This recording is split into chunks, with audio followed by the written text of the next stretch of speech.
Amen. Okay. I had my name. I didn't know it was my surname. Now, we are talking about Jesus. We are going to be looking at the mandate of Jesus. What was his mandate to us? What was his mandate to us? What was the mandate that he gave to us? And I want you to just pay attention in next few minutes and we'll pray. Amen. I came from a city, or I'm coming from a city where there is so much emphasis on the devil, on the kingdom of darkness, on the powers of the devil. So whenever we gather to church to pray, hallelujah, excuse me. So whenever we gather to church to pray, is all about the devil. So we focus on the devil, we start praying, we start binding, we start casting, we start destroying. Is that not so? And you see people sweating in prayer. People are really sweating. Let us pray. That's if you raise a prayer point and you don't bring devil into the issue, then prayer has not started. In fact, it now looks like the devil was the focal point of our meeting. So if you come for a meeting, if you talk about Jesus much, everybody gets bored. If you don't talk about the Holy Ghost much, everybody gets bored. But once you open up the devil and begin to talk, what's that scripture? We do not wrestle against principalities and against what? Flesh and blood, but against principalities. You see people are charged, their eyes is red. Now can you begin to pray against the powers of darkness? And then everybody start praying. But there are some levels of knowledge you dabble into. You find out that prayer against demonic power and the powers of darkness is no longer relevant. Because see, when you focus so much and channel your energy and all your prayer and all your research about the devil, what it will do to you is that it will bring you down to the level of the devil. And the intention of God is not for you to be at the same level with devil. No, devil is not your mate. Is somebody understanding me? Devil is not your mate. And if you are going home this night, go with that understanding. He's not your friend, he's not your mate, he's not your brother, he's not even your equal. So that why are you giving him so much priority that when you come to do the things of God, you focus your energy on him, on the least important thing. And that's why in this program Jesus is being glorified. He's the only person that mattered. He said, you are my brothers. I no longer call you servants, I now call you friends. That means we are now at the same equal level. So when you want to talk about divinity, let's talk about ourselves. Leave the devil alone. Because when you understand your right and your position in Christ Jesus, the devil becomes a small boy to you. Have you ever seen was it Saolu, the governor of Lagos State? He's coming in his convoy and then he's trying to struggle road with you, even if there is hold up. What do you think will happen when the governor comes and there is hold up? You see Mopo, angry looking men with koboko in their house, we go and cock that. They are not smiling. They are not telling you please move. They are not saying please can you shift. Governor is passing. The siren and the koboko and the gun is enough to warn you. And that is how the devil trembles when he sees us. Whenever a child of God is trending in an environment, the devil is always aware and is afraid. But the problem is that the child of God too is afraid because he thinks that the devil is competing with him. I'm going to show you something in the Bible, then we move to the mandate. First of all, let me look at Lucifer small, then I go to Jesus, then I come to us, then we finish with the mandate. Hallelujah. Let's go to the book of Ezekiel. Chapter 28. Let's go to Ezekiel chapter 28. Yegahata sezo mahala yigaha. Kondelia hase mando barahate gishe harayegaga. I see, there are some kind of understanding have come or that has come inside of me, that some kind of light that has come, that devil is no longer my problem. It's no longer how can I dedicate 2 hours of prayer and I've dedicated 1 hour 30 minutes binding demons? Come on, take the oath. If you go outside there and there is a naked wire, do you need to go and warn any reptile or something that has blood on his leg to go and perch on it? You don't need to warn it. Perch now. No. Okay, go and do what? Go and perch. They themselves will even be cautious. They know that this is high tension. They will not touch. Even goats are wise. Even the dogs are wise. They will see transformer and they will pass. Whatever taught them that transformer is full of power and is fully charged and it can kill them, I don't know. But they just know that this is not where we're supposed to be. And then the hour I will stay in prayer, charging myself off. The Bible says, building up yourself on your most holy faith, praying in the Holy Ghost. And I'll spend that hour now talking about the devil and discussing him. And God is like, oh no. This is not what we are here for. We are here to take nations. We are here to possess the kingdoms. We are here to recover the earth back. Are you in Ezekiel 28:13? Ezekiel 28:13. Oh, Darimana son de Gragaha. Cabredu de Grega Shambada.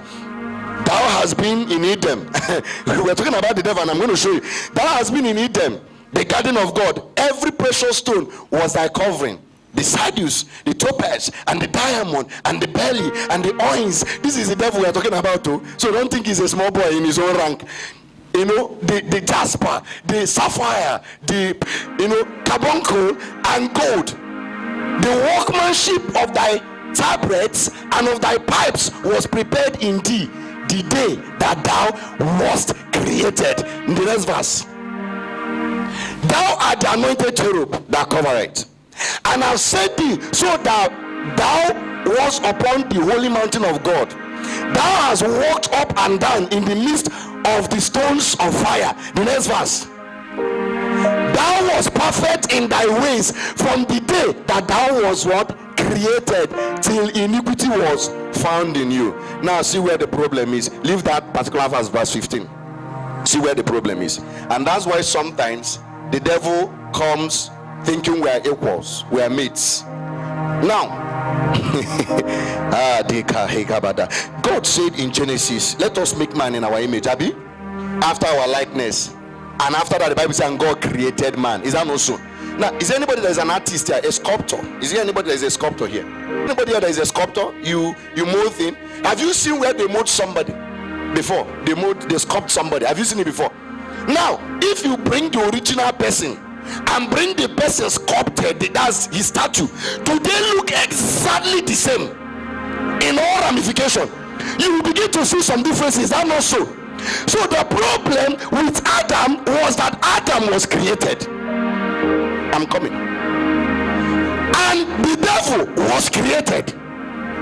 So when the devil was casted down to earth, he had the authority when he saw that God created somebody. So he thought, this man is my equal. He was created just as I was created. So let me make sure he remains at my position. See, what gave devil permission to talk to man was because equality. There was equality. He could assess man at that level. Man was created. Is somebody hearing me? Man was created. He could assess him. He could assess him. But tonight you are going to understand that you are no longer created. Tell somebody, I'm no longer created. No, you are no longer created. And I'm going to put it now. The Bible said in the book of John, except a man be born again. So God's intention is that you be born. Now let me put something. If you bring PCJ now and bring mommy and bring daddy, and you begin to check some things in them, blood, DNA and all that, you will find exactly what is in them in this man. Is that not so? You can confidently say this man gave birth to this man. They carry the same blood, they carry the same gene, they carry the same DNA. So which means that PCJ and his father, they are of the same class.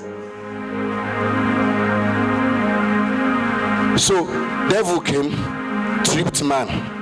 He said, we are made. Let me tell you about God though. He created me and abandoned me. If you are not so careful, he will abandon you too. Just eat this thing, you will be like him. You will not feel abandoned. Do you understand? That was where the issue became. So the guy felt like the man actually went to the mirror and started looking at himself and said, wow, this man said he created me in his image and his likeness. How come my ear is not looking like his own? How come his eyes is blue or with fire, but I don't have fire in my eyes? How come when the man comes and he's walking, the glory fills the whole earth, and me when I'm walking, it only fills the Garden of Eden? He started comparing. Did God really say that you should not eat? Did God really say? A man started considering it. When he was looking at his statue and looking at the image of God, he couldn't see so much similarity, and he said, I've been cheated, so I'll end up like you. I'll soon become a serpent and start moving around like you. He said, please give me the food, let me eat it, if that will make me be like God. And he collected and ate.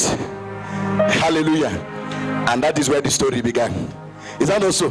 Now somebody will be like, oh no, this is a mistake, Adam has fallen. No, all of them were God's intention. Oh, because see, what is created, the Bible said that what is created cannot tell what creates it, that this is not how I want to be made. So that means in creation you don't have option how you should look. In creation it is what you are made that you become. But when you are born, a certain time comes. The Bible said a child, as long as he remained a child, he differeth not from the servant. He looks like the angels. He looks like he's at the same equal level with the angels. But the Bible says when he comes to the age of maturity, he now begins to be the Lord of all and begin to issue commands. So that was the plan of the devil. Let's be equal. You understand? Now let's look at another scripture. Let's go to Genesis 1:27. Just look at this so you see Adam's zone. Genesis 1:27. Be a bit fast. Want us to pray. Genesis 1:27. So God created man in his own image. In the image of God created him, male and female. Created he what? Them. So you see the emphasis what? Created. So he sculptured man. He from the dust he molded him. The only thing that was similar to God was his breath that he breathed into him. That was the only thing. His flesh was earth. Everything about him was the earth apart from what was inside of him. And then a new realm came, and God said, if you now want to come close to me, you need to be born. Tell your neighbor, you need to be born. You need to be born, because when you are born, your identity, your DNA is no longer in question. Who you are, the devil can no longer bring up the topic of who you are, because you know where you are coming from. If they check your DNA, they will see the DNA of God. So there is no question about that. And that was why he said, you must be born again. It's the must. Be born again is not an option. It's a must. Jesus said, I am the way, the truth, and the life. No man comes to the Father except through me. And how did that burning thing now start? Because if you need to burn somebody, you need a woman, a womb, baby. Is that also? Now Jesus, God himself, said we need to start creating a system whereby we can reproduce ourselves just like men reproduce themselves. Is somebody understanding me? For instance, now this is my sister. She gets married, she gives birth to children. Is that not reproduction? It's after her kind. It keeps going on and on and on and on. God said that's how we want to go, so that anyone that is now born in this lineage is no longer at the same level with the devil. It's no longer at the same level with demonic powers. And Jesus was giving. You know how the Pharisees wanted Jesus to come? How many of you know how they were expecting him to come? Like a created being. That's how they were expecting him to come. All of a sudden, like Adam, the Bible called him the second Adam. All of a sudden, the guy will wake up one morning and they will see a man in his glory, and you say, I am Jesus, the Messiah. And they will say, yes, you deliver us. They were shocked to their bones and marrow that somebody told them that a king has been born in a manger. They were shocked. And God was laughing. He says, it's a process. It's a process. Guess what? Jesus started growing up. He grew up a certain age, went to the mountain, stayed there, prayed 40 days and 40 nights, connected. The same relationship Adam used to have with God, he connected to it. And guess what? Who showed up? The devil. The devil. I think we are mates. That's what he came again. We are mates. God, remember that what he tempted Adam with was the word. Did God really say? And the first thing he tempted Jesus with was the word. The word. The word. The word. The word. Did God really say that you're going to suffer as his son? Why not just command stones to become bread? And Jesus said, hold on, you misinterpreted the word. I am the word. All things were created from me. All things were created through me. All things were created by me. I am the one that defines what to be. You don't define the word anymore to me. Because the devil came with trick to define the word. He wanted to say Jesus. It was a trick. He wanted to tell, come on, just turn this thing to bread. Focus your attention on these irrelevant things. These were the things that brought them down. Food, what he will eat. He was so much worried about his life. Do you know that before the devil showed up in the Garden of Eden, Adam was never worried about his life? His future was never an issue. He never prayed one day and said, oh God of my fathers, that my future will be bright. Oh God of my father, that you elevate me in the future. He never prayed that prayer for once. Adam wakes up every morning and there is a power in him, and he keeps walking around the garden, and all things were working together for his good. Everything, the animals, the water, the oceans, all of them were working for him. That was the life he was living until that day. So Jesus finished, sat down, and devil showed up. Can you imagine? See, if he was God, he would be afraid to ask him that kind of question. But he was looking at Jesus as his companion, his mates. This small boy, where were you? Well, did you know that? How many of you know Jesus is concealed? When the devil was still in heaven, Jesus was concealed. It's story for another day. He was not yet revealed. So devil did not know about him and the plans that God has for it. He didn't know. He just kept hearing, my son, my this. He thought he was the one.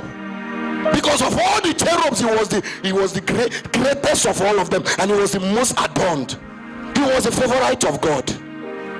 If they come for family meeting like this, guess who shows up first before God comes in? He's the devil. He's the first person that comes in. If God wants to have meeting, Lucifer will show up first, because his body was music. And guess what God trips? Worship trips him. Worship makes him move. Worship makes him change his mind. So devil knows how to move around the whole thing. So see, sometimes when you see these guys, they wax an album, they wake up one morning, wax an album, the thing is selling, you don't know where it's coming from. And guess what? You say you are dancing to the beat. The beat is in devil's body. Is somebody hearing me? So sometimes they get inspiration from him, and that is the beat. What makes the music to sell is not the word, but the beat. So when you're dancing to the beat, you just know that somebody is mixing it. Sometimes you wonder, how did these guys miss this thing? How did they just, how were they able to know that this one and this one and this thing will sell? Somebody gave them inspiration. So devil now started his operation. And guess what? He came to Jesus to use the same trick he used, that ancient serpent.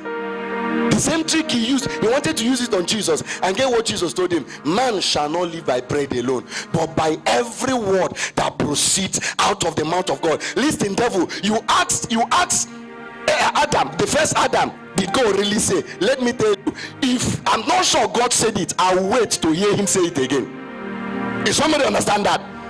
Adam didn't wait to hear again. He was not sure. He didn't wait. But Jesus said, man shall not live by bread alone, but by every word that proceeds out of the mouth of God. So devil, I'm hungry. I'm waiting for the word concerning this hunger.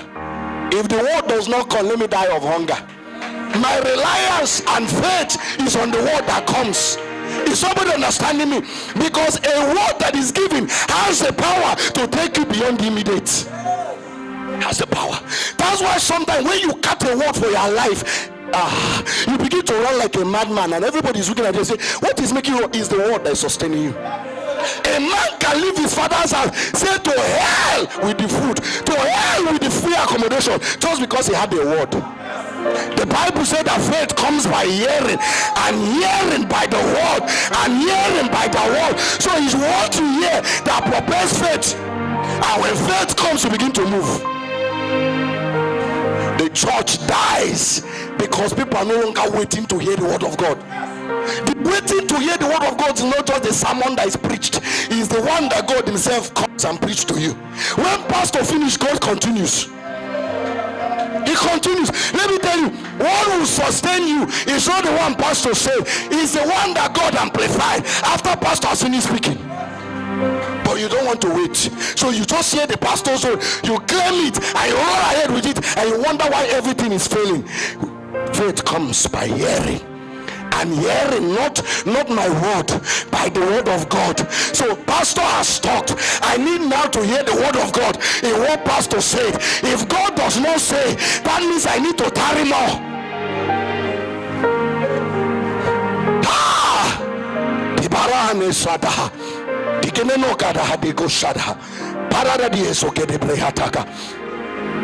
See, your life is on a constant projection of heaven. Do you know that the focus and the whole attention of heaven is on you as I'm talking now? And what heaven is waiting for is somebody that will receive the engrafted word. Yes, that is what heaven is waiting for. Who will receive it in this meeting now? It can just be one person. She's suffering fibroid, and all of a sudden, let me give you a story in the Bible. A certain man sat down, and Paul was teaching, and was teaching, and was teaching, and the man had infirmity, and the word of God came to the man. He was here, he held it, and somehow Paul was in the street. He looked at him. He said, "This guy has received the word. Sir, stand up and walk." What lifted the man up is not the instruction of Paul. It was the word that he had already received. So the word was waiting for an instruction from man. There are issues waiting for you to receive the engrafted word in this meeting. Receive it, and that is what has the capacity to take you beyond your imagination. When the Bible says peace that passeth all understanding, you don't understand what he's talking about. He's talking about when the word of God has come in flesh in you. The Bible says, and the word became flesh. When you are the only one seeing the flesh, people are not seeing it. They are still hearing, thus says the Lord. You have seen the flesh, and the flesh is dwelling among you. So you begin to move in accordance to what you are seeing. The Bible says, what we have seen, what you have tested, what we have touched of the true gospel, that is what we convey to you. We give you what we have experienced, not what we're preaching. Yes, sir. Latest news. It's a gospel we're talking about. It's a gospel headline.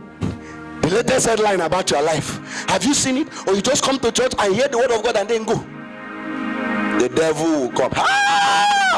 The Bible said a certain man planted. A certain man planted. A certain man planted. In so many occasions, there is one he planted. The Bible said that while men slept, they didn't hold the word and make it personal. They started sleeping and thought, God has said it, it is done. No, it is not done until it becomes personal to you, until it becomes flesh to you, until the Holy Ghost breathes on that word. Let me tell you something. Do you know that the Holy Spirit was on earth even when the earth was nothing, dark, void, and yet nothing changed? Nothing changed. The darkness was still prevailing. Powers of darkness were still ruling, and yet the Holy Ghost was brooding over the earth. Was brooding. What was he waiting for? To receive that word.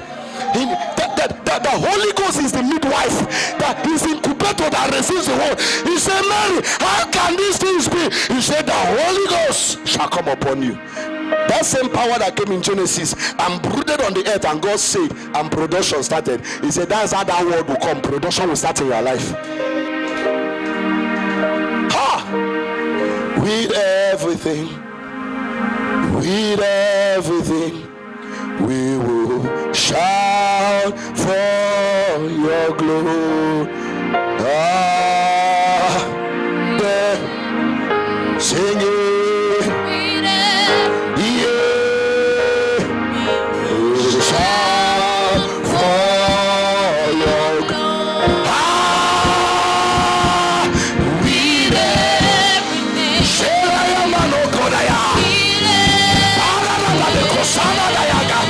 We will shout.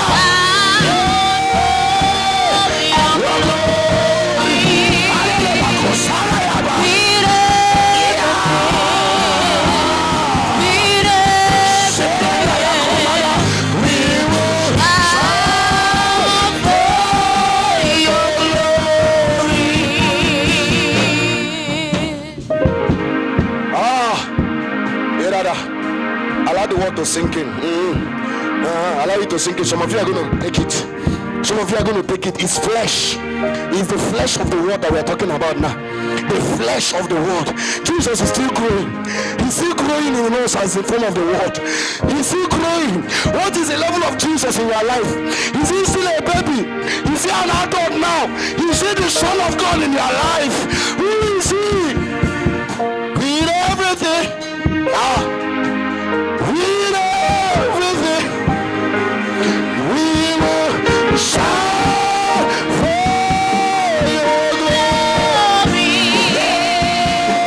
With everything. With everything. We will Shout for your glory. wait. Guess what cancer is waiting for? Guess what HIV is waiting for? The word become flesh. Because when the word becomes flesh, there is no space for any other thing to occupy. Every space in you is occupied. That cancer can no longer stay. When Paul looked at that man, he saw that the space was occupied, that he can no longer be crippled. He said, stand up and walk. Arise, receive the word. Receive the word, and it changes everything in your life. That's the difference. Adam could not hold the word. It was the promise of God, but he couldn't hold it. He doubted. You begin to say, this thing I hate, does it really make sense? See, the word of God is not there to make sense. It's there to make spiritual beings. It's not to make sense. It's to produce spiritual beings, to reproduce after a kind, to reproduce after its kind. Now, okay, so Jesus was now no longer created. He was born as a man, and he started passing through the process of a man. He started suffering what man suffered. He started eating what man ate. He started doing all these things. All of them was to test everything that you're subject to. What devil can trick you with, Jesus tested all of them. Is he woman he will trick you with? He went to know. Come on, Mary Magdalene, bring it on. Let me see if I will fall. They left him with that prostitute, and Jesus said, did anybody condemn you? He said, neither do I. I give you forgiveness. I don't take advantage of you. He tested that. Tested it. He tested hunger. He tested failure. He tested rejection. He tested betrayal. His own closest bosom friend betrayed him. He tested it that somebody from his village, he took up, Igbo men, they would take somebody from the village as apprentices, and also he took Judas from the village as an apprentice to stay with him. Somebody, the only person coming from his house, he took him up, and that was the same person that went and kissed him, and that was the end of his earthly life. That was the end of his earthly life. So all the things you are passing through now, Jesus has tested them. The Bible says so that he can become a merciful high priest. What does a high priest do? Intercession. Pray. Intercession. Oh, Jesus stands and says, God, my son Ernest, I can see what he's going through. Father, remember I went through it. Remember there was a time on earth I nearly gave up, but your spirit was there with me. Strengthen him with might from the inner man. So he just finished, and he was crucified. Guess what? All these things were to fulfill the scripture. Something happened in the Bible. In the book of James, I think, okay, no, PCJ didn't talk about that one. Something happened. How many of you saw when Jacob had a dream? How many of you saw it? In Bethel. How many of you know he had a dream in Bethel? Where Abraham laid an altar. He slept in the same place, had a dream. What did he see? Angels doing what? Angels doing what? Ascending and descending, right? What is that? Where is the abode of angels? Is it earth? No, angels are spiritual beings. Is that place they host with? But the Bible said that angels were ascending and descending. And then somewhere in the New Testament, Jesus said that very soon you will see the Son of Man glorified, and angels will be what? Ascending and descending on him. Guess who the angel is? He's not talking about the angels of God. He's talking about you and I that have now come into a new age. That was what Jacob saw, and he was willing to risk his life.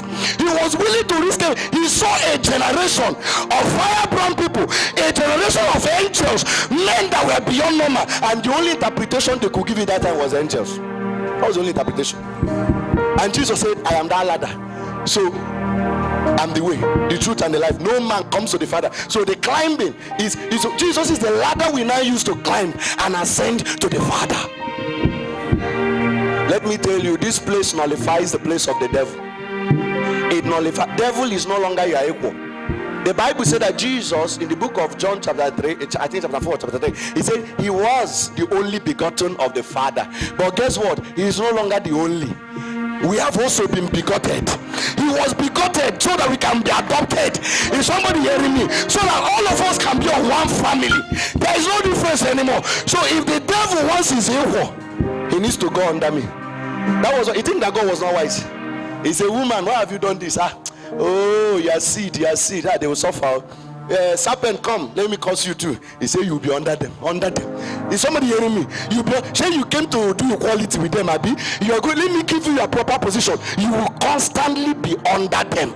They should no longer be a focus. The focus is the man that is hanging on the cross, the man that is resurrected. That when Stephen was being killed, that was the man he saw. Stephen did not see the devil killing him. He saw Jesus standing. That was the revelation where his eyes was now fixed. The Bible says, now fix your eyes on Jesus, the author and the finisher of your faith. So Jesus starts authoring your faith now. He authors it. He writes a book about your faith and he finishes. So he makes sure that when the word of God comes in, there's a completion of it. Because in the heaven there are annals and chronicles that are written concerning those words. The Bible says by faith, they obtain promises. They obtain promises. Is somebody understanding me? They obtain promises. And then when Jesus had finished, he died, he was crucified, and he resurrected. Is that not so? The dead could not hold him captive. We won't have time to be talking that one now because I want to rush to the mandate. Just one and we'll go. Now Jesus resurrected, and like PCJ said, Mary came, very wonderful woman. She administered to him while he was on earth, and she said, I need emotional healing now. We've suffered this past week. If you know the names they called us, if you know the kind of thing they told us, in fact we lost hope whether you are coming again. Let me just hug you and feel the warmth of your embrace. Is that not so? Let me feel the warmth of your embrace. Help me find my way. Bring me back to you. Hey, hey, hey, you're all. Yeah.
She started crying. You're all I want.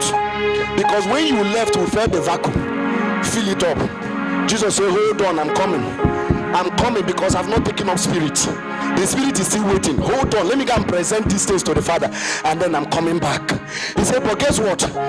He later came back, but that was not the issue. He now told them, I'm tired. There's a power that is coming upon you. That power will make the New Testament a reality in your life. It is called the power of the Holy Ghost. And guess what? When the Holy Ghost came, in the book of 1 Corinthians chapter 12, the Bible said no longer, these dumb idols are no longer attractive to you. When the Holy Ghost came into you, he came in with power. He came in with healing. He came in with supernatural. Don't you know that you are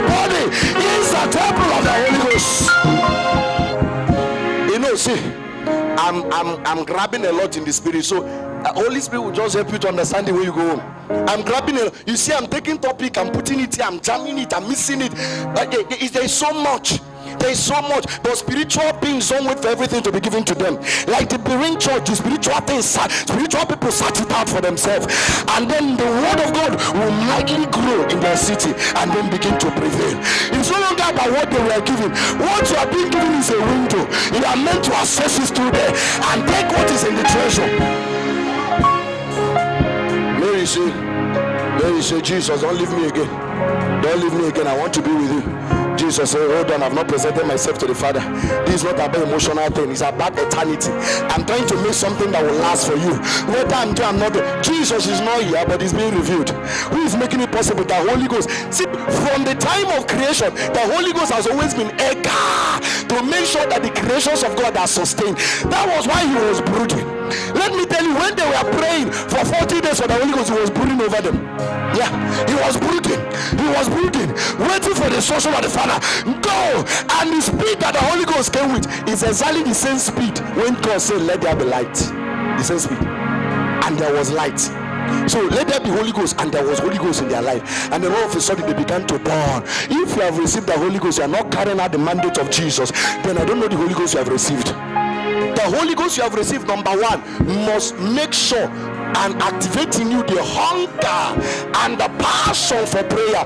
You cannot be a New Testament believer, you don't know where the altar is, because issues are made and settled at the altar. The Bible says now we know no man after the flesh. We don't know. All we know is Jesus glorified. That is what we see. You must learn that the New Testament believer now handles issue at the altar. All of a sudden somebody wakes up and hates you. You want to handle him in the flesh. No, the Bible says no. Leave the person, go to the altar. Go to the altar. The Bible says we don't know what we are praying or how to even pray. He said, but the Holy Ghost now bypasses. Have you seen that same Holy Ghost showing up? He's always brooding. He's always brooding. Just make a prayer, I will take the rest. He said we don't even know what to pray for. Even when we know, we don't know how. He said, but the Holy Ghost, and in the realm of the Spirit, your whole life has been summarized in one of the Holy Ghost. It's called the brooding. It's called the birth pain. See, every one of you must experience the birth pain in the place of prayer. Your place of prayer is your delivery room. You must learn to deliver. Open Isaiah chapter 13, verse 13. Isaiah 13. Hey! Come.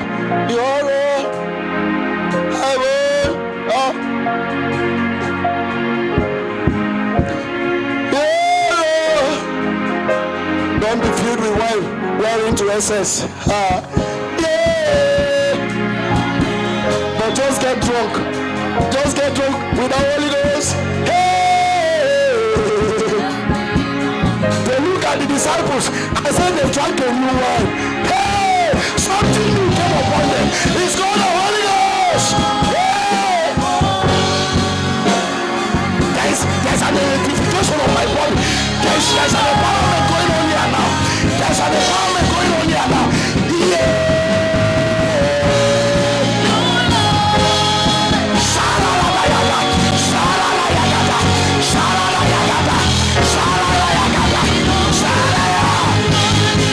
One more time. Yeah.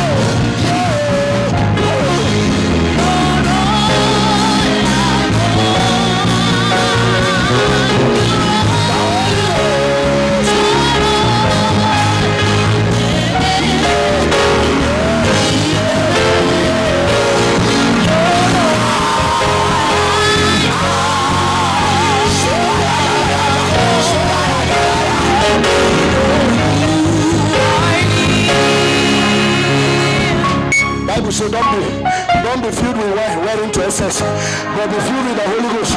And the Bible says we don't know what to pray for. When we know, we don't know how. He said then the Holy Ghost takes over. We groan is I cannot be understood. The Bible said in the book of Romans chapter 8, from verse 18, somewhere around there, he said that even when we groan it,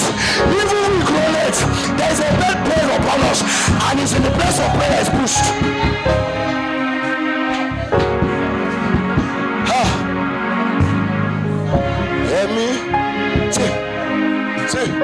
See you. No. Remove Romans. Go back to that was here. Sir, you see what I am? I am an instrument. Every minister here is an instrument. I came all the way from Asaba. I was tired. They hold up everything. You know the only thing I tell you is I'm an instrument. This keyboard will not say I traveled, so I will not produce when you touch me. I'm an instrument. When the Holy Ghost touch, I begin to produce. That's all. I begin to produce the eternal word, and that's the life of a Christian. The Bible says you are no longer your own. You are no. Your body is not yours. Your body, this body you are saying is my own, is not yours. It belongs to the Holy Ghost.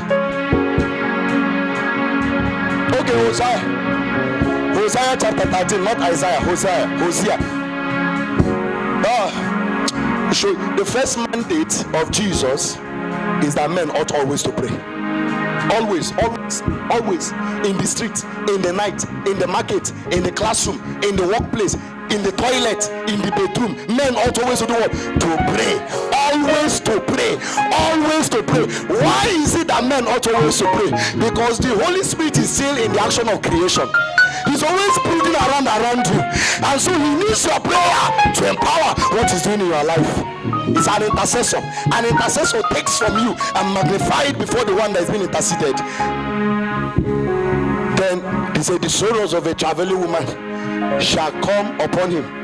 He is an unwise son. Have you seen prayerless children? He is an unwise son, for he should not stay long in the place of the breaking forth of children. Give me another translation that is not King James. Unwise son.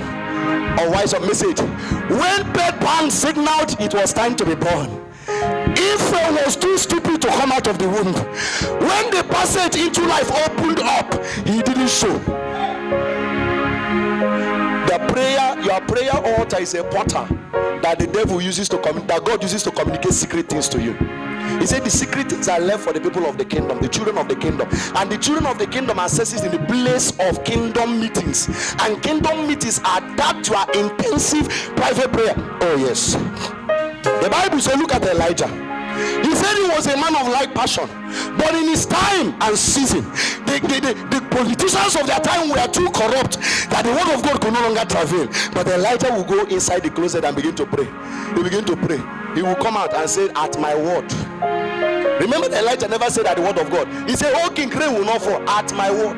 If I don't retrieve it, rain will never fall. He went to, guess what? As he was finished talking, God said, hey, Elijah, hold on. We have prepared a raven for you.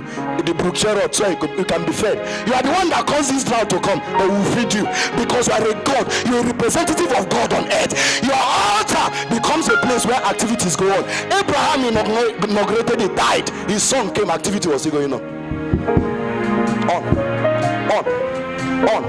Because now he said, my father is always working. He's always working. God is always working. He that watcheth Israel shall neither sleep nor slumber. He's always working. So your prayer always leaves something for him to work with. Each time you pray, you drop an incense. That's why before the throne is an incense that is burning. And the Bible calls it the prayer of the saints. That is what God wants to be seen. The prayer of the saints. Each time he looks to see your prayer. How many of you are sending smoke up there? How many of you? How many of you are saying this? You have become too comfortable and lazy with your Christianity that no smoke is a memorial before you in heaven.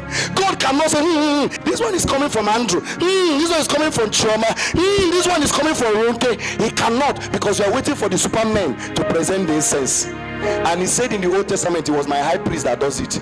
But in the New Testament, everybody is a priest. You burn your own incense at the altar, and Jesus takes it off from there. Unwise son. There are so many things that need to be bettered in the realm of the spirit, not just concerning your life, concerning this nation, concerning this land, Lagos. There are many things in the heart of God, and guess what? Sometimes there is a push to go and fast. There is a push to go and pray. That is the opening of the womb.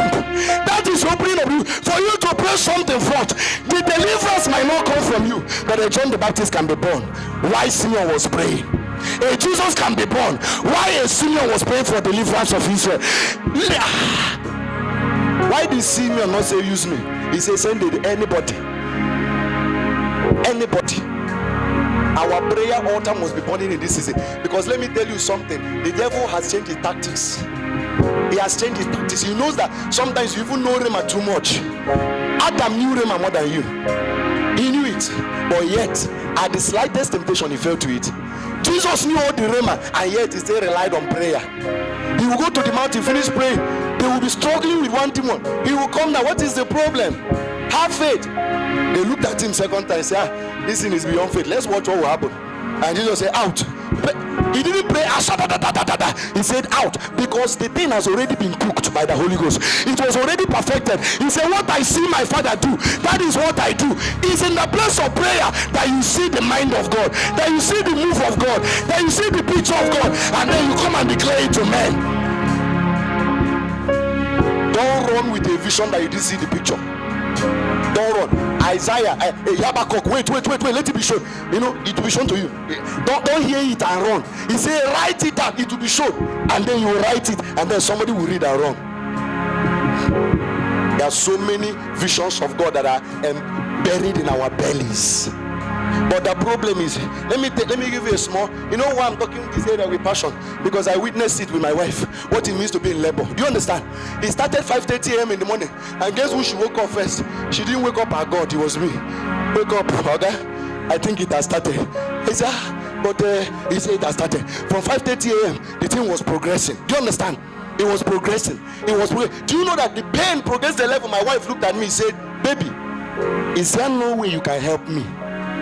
That question broke my heart.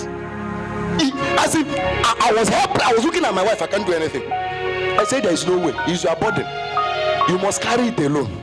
The only thing I can do is to be a standby, the Holy Ghost, and support you. But as for pushing, now you could push her. Is someone understanding me? Now, sometime in the night when we went to the hospital, maternity, you see me, various women. One was like, she would go and hold the pillar. The mother would say, what is it about you and this pillar? My friend, that's where the anointing is. There is a covenant she's making with that pillar. She kept pushing it there. I pushed it. The mother said, leave that pillar. Come out and stay in the light. She said, mommy, you don't understand. The mother laughed. I gave birth to 7 of you. So don't tell me I don't understand. I know the process. Calm down. My wife said, no, I think it's time to give her. The mother said, shut up, it's not your time. He said, mommy, all this pain. And you say, hey, when the pain comes, your face will change, you will know. The way you talk will change. And guess what?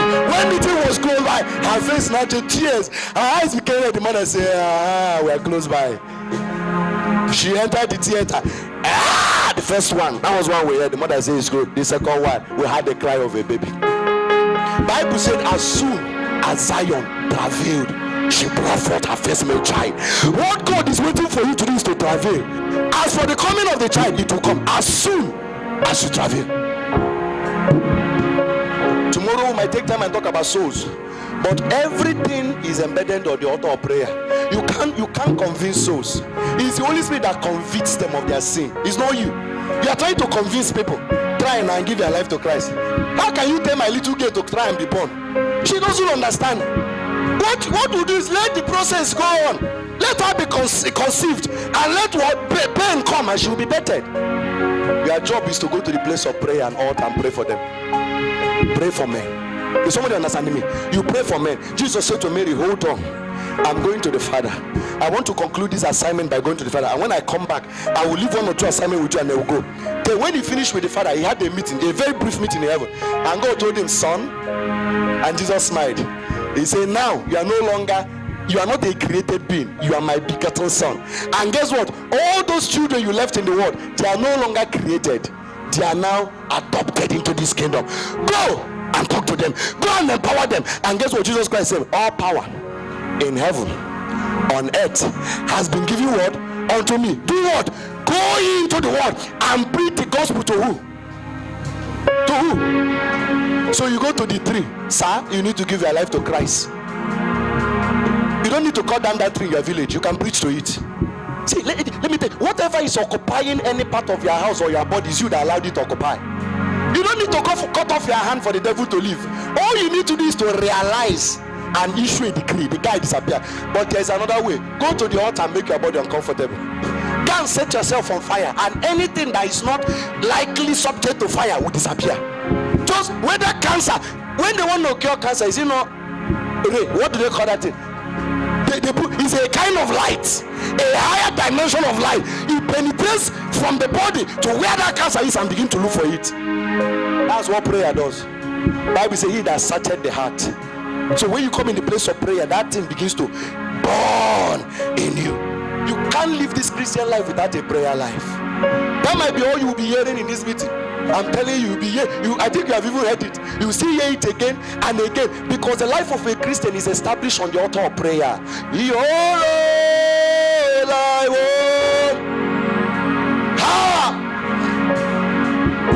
Wait, teach me to pray. There's this song, I wish I can remember it.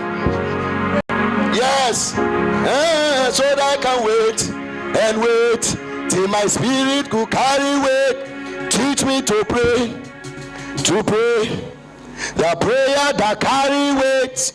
I can wait and wait. Wait, let us sing it their own way. You know they have a funnel way. Yeah.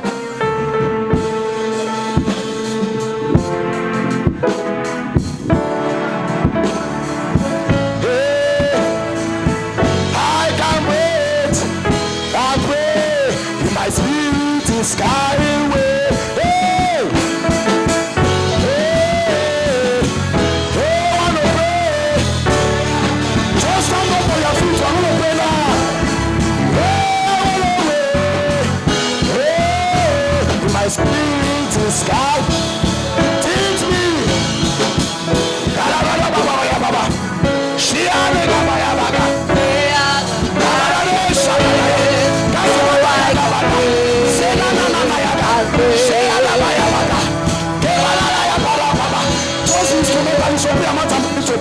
My job this night is to stir up the fire.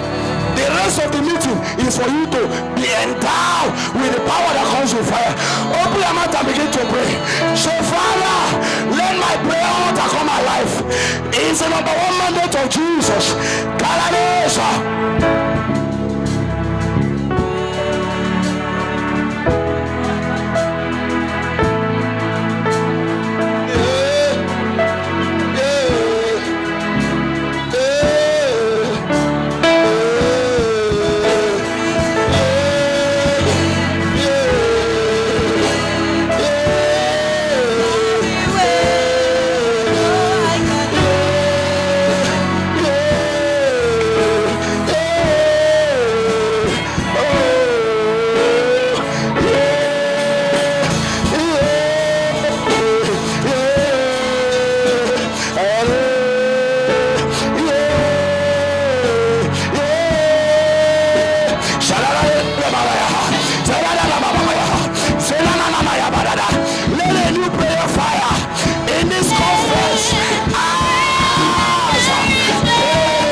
A fresh fire on your altar.